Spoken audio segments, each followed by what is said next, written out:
Nelle ultime 2 settimane di novembre, più di 1 miliardo di euro abbandonerà tasche e portafogli dei contribuenti padovani per saldare varie scadenze fiscali.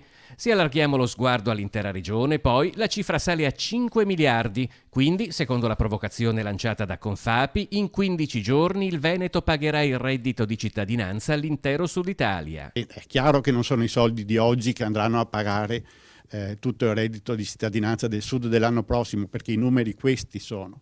Però è il concetto, no? Cioè, attenzione che qua c'è qualcuno che lavora e produce reddito e paga le tasse, e questi soldi poi in parte verranno dati a chi non lavora e avrà un reddito senza produrre, il che è una condizione magari locale di difficoltà, ok, ma i sistemi per migliorare questa situazione di sicuro ce ne sono di diversi.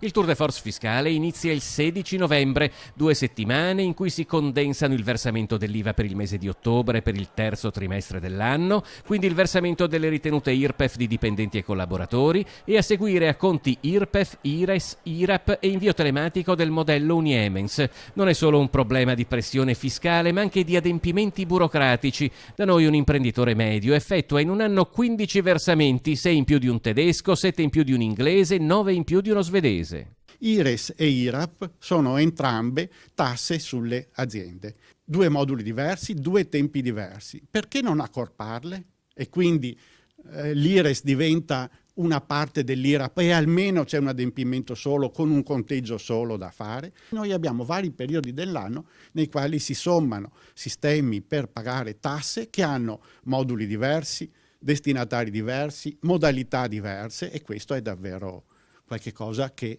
ulteriormente rispetto alla tassazione già molto alta in Italia appesantisce il lavoro delle imprese italiane.